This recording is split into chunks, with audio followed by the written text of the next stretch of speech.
Penvision TV presents.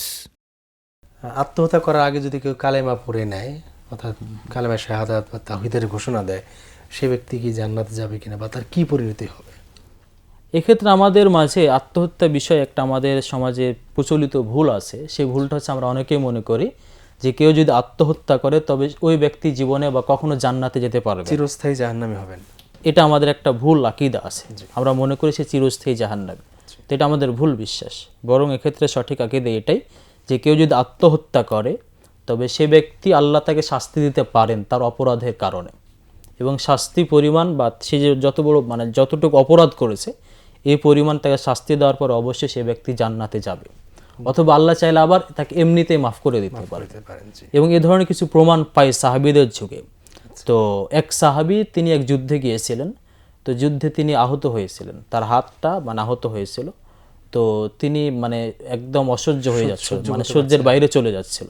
তো এর ফলে এটা দুইটা ঘটনা, একটা হচ্ছে তিনি ওই হাতটাকে কেটে ফেলেন, এটা একটা ঘটনা। আর একটা ঘটনা তিনি নিজেই তার পেটে ওই চাবুক মেরে, ছুরিটা মেরে সে নিজে আত্মহত্যা করে।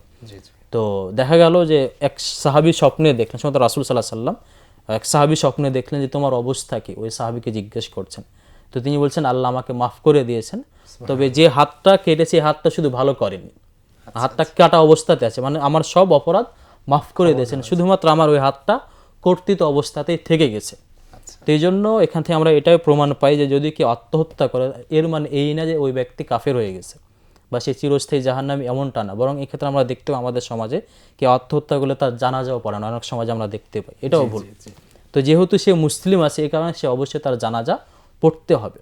এখন কেউ যদি লা ইলাহা ইল্লাল্লাহ পড়ে যদি কি মারা যায়, তবে সেক্ষেত্রে সে যে একটা অপরাধ করেছে এই লা ইলাহা ইল্লাল্লাহর কারণে, লা ইলাহা ইল্লাল্লাহ বলার কারণে তার ওই ভুলটার ক্ষমা হবে না, এটার বিনিময়ে ভুলটার ক্ষমা হবে না। আল্লাহ এমনিতে ক্ষমা করতে পারেন, কিন্তু লা ইলাহা ইল্লাল্লাহ বলার কারণে ওই ভুলটার ক্ষমা হবে না।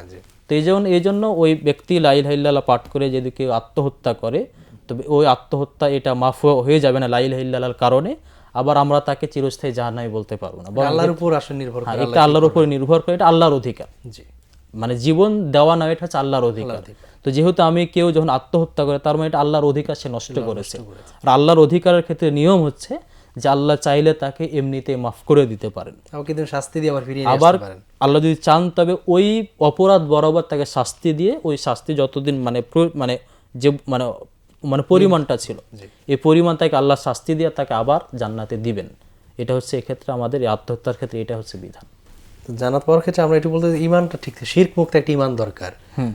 অপরাধ যে পরিমাণেই হোক না কেন, যে পর্যায়ের হোক না কেন, আল্লাহর কাছে ক্ষমা। অবশ্যই একটা হাদিসে পাওয়া যায়, এমনটা একটা পাওয়া যায় যে এক ব্যক্তির তার কোনো ভালো আমল ছিল না, শুধুমাত্র লা ইলাহা ইল্লাল্লাহ একটা আমল ছিল তার, তাওহীদের প্রতি তার বিশ্বাস ছিল। এই জন্য কেউ যদি তাওহীদের উপর যদি মারা যায়, আর আমরা বলেছি যে আত্মহত্যা করলে এটা তাওহীদ পরিপন্থী না, এটা কুফরি না, এটা কুফরি কোনো শিরক বা এটা ঈমান নষ্টকারী কোনো বিষয় না।